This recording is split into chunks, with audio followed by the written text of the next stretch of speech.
you're spending about 11 to 11 and a half hours in the suit for a 6.5, 7-hour spacewalk. And that whole time, all you have is water to drink. There's no food, so we get really hungry. Thank you.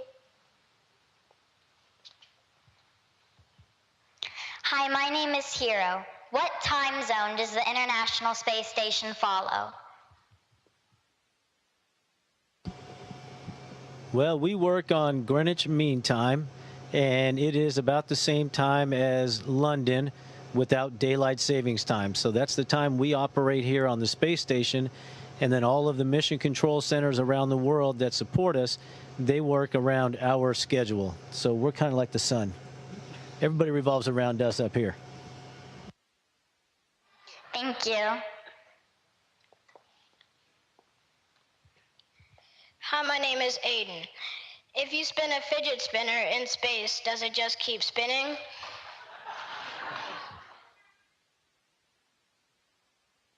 Well, I have a very good commander, and he happened to have a fidget spinner he handed me just before this event, so I was prepared to answer this question. I'll do a demonstration, and we can answer this question together. Still on.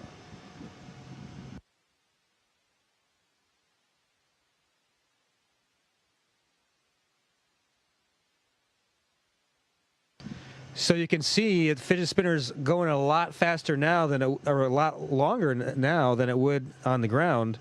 But eventually, because there are air molecules that this is interacting with, it will slow down over time, and it will eventually come to a stop. Thank you. My name is Gabby. This question is from Fred at Cold Harbor Elementary School. What happens if you get sick in space? Well, we work really hard not to. We go into quarantine to make sure that nobody brings any bugs up to get anybody any kind of sick. And so I don't know the last time anybody was ever sick up here, so that's really good. But if you did, guess what? We've got flight surgeons and doctors that take care of us and monitor us all the time. And so if we do get sick, they're able to diagnose it from the ground, and then we go ahead and have medicines and things up here to take care of it. Why is it, how is that applicable to life on Earth? Well, in some places there are cities and villages and towns on the Earth that don't have doctors.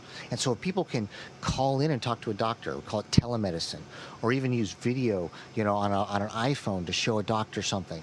That's kind of telemedicine where a doctor can sit in one place and help all kinds of people. Well, we're trying out those same kind of technologies up here. Thank you. My name is Elise. Can a person in a wheelchair go into space?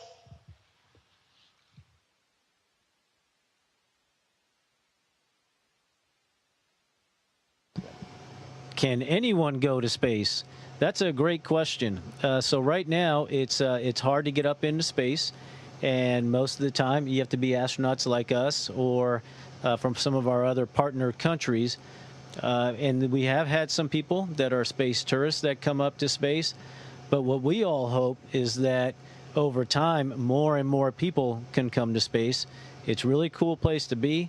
There's a lot of neat things that we do up here with the science research. So right now, it's limited to mostly professional astronauts, but our hope is that someday all of us can come up to space and experience this wonderful opportunity. Thank you. My name is Gracie. This question is from Katie at South Anna Elementary School.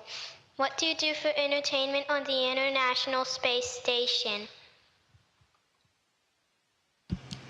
That's another great question. For me personally, the most entertaining thing I have on the space station are my other crewmates. We have a lot of laughs. But when I have alone time, I like to read a book before I go to sleep. I also really enjoy looking out the windows, and taking pictures. I'm learning how to become a better photographer with the amazing cameras we have up on the space station. And I also really like just traveling from place to place. Sometimes imagine that I can actually do a backflip like a gymnast. Things like that are fun to do, but certainly things I could never do on the ground. Thank you. My name is Bridget. This question is from Morgan at Battlefield Green Elementary School. What do you bring with you to space?